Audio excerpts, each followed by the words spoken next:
স্নেহের ছাত্রছাত্রীরা, আশা করি তোমরা ভালো আছো। আমরা প্রথমে যেটা ভারতের ভূগোল, প্রাকৃতিক ভূগোল নিয়ে আলোচনা করেছিলাম, সেখানে ভারতের প্রাকৃতিক বিভাগগুলো নিয়ে কোথাও 5টা কোথাও 6টা সেই বিষয়টা নিয়ে আলোচনা করেছি। সব থেকে ইম্পর্টেন্ট যে জিনিসটা থেকে গেছে সেটা হচ্ছে ভারতের হিমালয় পর্বতমালা। সেই হিমালয় পর্বতমালা ভারতের উত্তর পূর্ব ভারতের যে পার্বত্য অঞ্চল, সেখানে কিন্তু পুরোটাই জুড়ে রয়েছে কিন্তু হিমালয় পর্বতমালা, যার বিস্তার আমরা কি বলবো, একদম পূর্ব থেকে পশ্চিম পর্যন্ত, এই পর্যন্ত যদি আমরা যাই, কি হচ্ছে 2414 কিলোমিটার বিস্তার রয়েছে। এবং এই আমরা যদি প্রস্থ অনুসারে তার বিস্তার দেখে থাকি, তাহলে প্রায় 400 থেকে 500 কিলোমিটার এই যে অংশটা, এই অংশটা তার বিস্তার বা প্রস্থ অনুসারে তার বিস্তার লক্ষ্য করা যায়। তাহলে আমরা এই হিমালয় পর্বত অঞ্চল যখন আলোচনা করব, দ্য হিমালয়াস,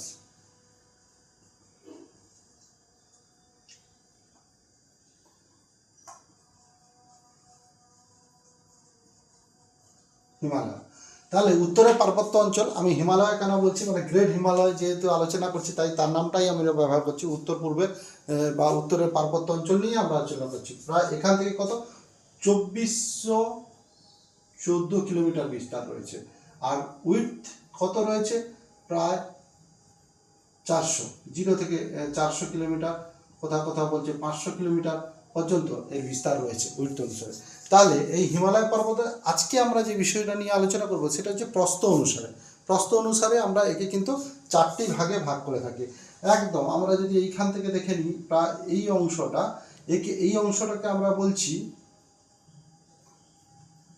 ট্রান্স হিমালয় বা টেথিস হিমালয় বা তিব্বত হিমালয়। এখানে কি রয়েছে, কারাকোরাম পর্বত শ্রেণী, লাদাখ পর্বত শ্রেণী আর জাস্কর পর্বত শ্রেণী। তাহলে এটা কি কারাকোরাম, লাদাখ আর জাস্কর পর্বত শ্রেণী, লাদাখ আর কারাকোরাম পর্বত শ্রেণী। আর এই অংশতেই রয়েছে কেটু, কঠিন ভারতের আমরা কি বলি সর্বোচ্চ শৃঙ্গ 8611 মিটার যার উচ্চতা। এইটা হচ্ছে ট্রান্স হিমালয়। এর এর কি হচ্ছে, এর আমাদের বিস্তার আমরা কি বলবো, এদের এখানকার উচ্চতা কত, এখানকার ভূমিরূপগুলো প্রায় 3000 মিটার থেকে 4300 মিটার। যে ভৌগোলিক উপযোগগুলো পেয়ে থাকি, সেই ভৌগোলিক উপযোগগুলোর মধ্যে ক্যাম্বিয়ান এবং ইওসিন যুগে এটা 57 কোটি বছর আগে শুরু হয়েছিল। এখন প্রায় 7 কোটি বছর আগে পর্যন্ত ক্যাম্বিয়ান যুগে এটা কিন্তু সৃষ্টি হয়েছে। এটা হিমালয় পর্বতমালা।